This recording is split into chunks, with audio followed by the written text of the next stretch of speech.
Obviously, this guy needs no introduction. Everybody knows who he is, so I'm going to skip that and just kind of move right quickly to the fight. You know, you always consider yourself the best fighter in the world. You finally had a chance to prove it at 155. Got a chance to fight the guy who was the best 155er, and Sean Shirk. Now that you beat the best at 155 and you've proven to everybody that you're the best, what's next for you? Are you going to stay at 155 and beat the winner of the next fight, or are you going to move on?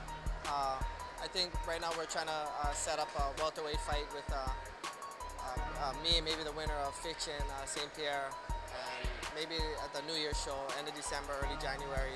We'll see what those guys are doing, how banged up they are, or what's going on with that. And are you done with 155? You think you conquered that? You're going to go back to reclaim the title at 170? I'd love to reclaim my title at 170, but you know, I mean, if there's some fights out there at 155 after this fight, for sure, you know. I mean, if it makes sense to take a fight at 155, I'll do it. And you've always been one to kind of prove that you're the best pound-for-pound fighter. And you also fought at like 205. Are you going to plan on conquering the 170 and move up to 185 later? You know, that would be a good dream and aspiration to move up to the 185-pound division. But right now, you know, I got a couple of tough fights ahead of me. I know I'm going to fight in the 170s again. I know I'll be back in the 55s again. So, you know, let me clean that up for a little bit and then take a look. But I would step into the 185. Obviously, a big thing for you to be able to even reach 155, because I haven't seen 155 in years, is food and nutrition. You actually have your own chef, a nutritionist and a chef. Tell us about what kind of foods you eat to kind of get yourself down, because it's got to be a hard battle to kind of get yourself down and keep yourself down, because you're actually a pretty good guy, pretty good sized guy. Yeah, you just got to eat whole foods and natural foods and watch the fat intake. Some days watch the carb intake, you know, and just slowly get, you know, it's about the losing weight, it's about losing body fat, you know what I mean, and you want to change your chemical structure of your body, so that's basically what it is, but yeah, it sucks. It sucks. What kind of foods do you eat, like like your average food that maybe somebody else could buy from the supermarket and say, you know, I'm going to eat the BJ Penn diet? Like obviously with their, you know, probably let their wife or girlfriend make it or themselves. What kind of food do you eat? My diet's pretty basic. Probably won't go into the numbers, but like what I eat typical is like nothing processed or made, so just like oats, rice, potatoes, poi, and then fruits and vegetables, and then lean meats, whatever, steak, beef, chicken, whatever, pork even. And what is the first thing after the fight do you get the grind when you come home? Right after the Shirk fight, everybody went out to the after parties. I went to In-N-Out Burger. That's where I was. But I always eat everything. That's my problem. After the fights, I just don't want to stop. I just want to keep eating. But you know, you gotta draw the line somewhere. You know, a long time ago we interviewed you, and you have like one of the best lines I've ever had. I always mention it back and forth. We said, you know, you make your own decisions in the fight. You want the guys to sit you down, tell you you're the best, give you some water, send you back in. You know, and I know, you know, in the fights you went out there.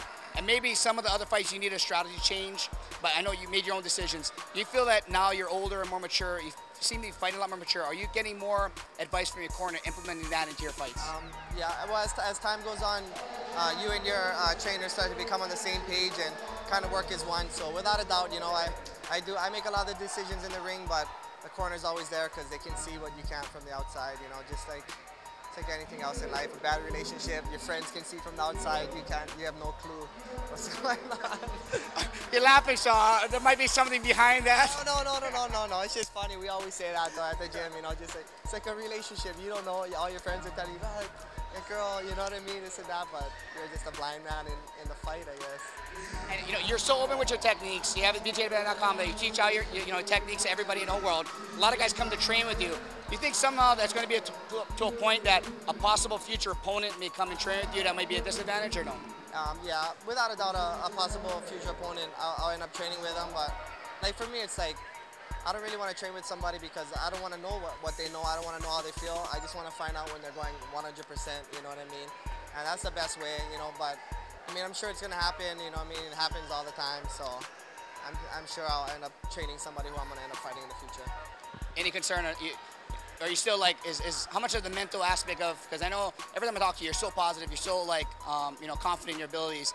Is that like, as far as percentage-wise and physical ability versus mental ability, what is your percentage breakdown of that? I mean, you gotta be 100% in both. You gotta be 100% there mentally and 100% physically. You know what I mean? And But it's the whole thing. It's just you just got to make that decision. You know, you're gonna win that day or are you gonna lose? You know, it's all up to you. It's all in your hands. You know, you can be anything you want to be. You can even be an astronaut if you want to. You know, you can do it.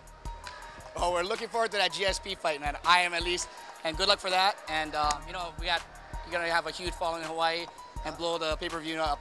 You know, with that stuff. So good luck, man. And I want to say thank you to all the fans in Hawaii. You guys are the best fans in the world. Thank you guys flying up to my fights and going on my website and checking, just staying up to date with what's going on with me. And thank you guys very much. And check out bjpenn.com.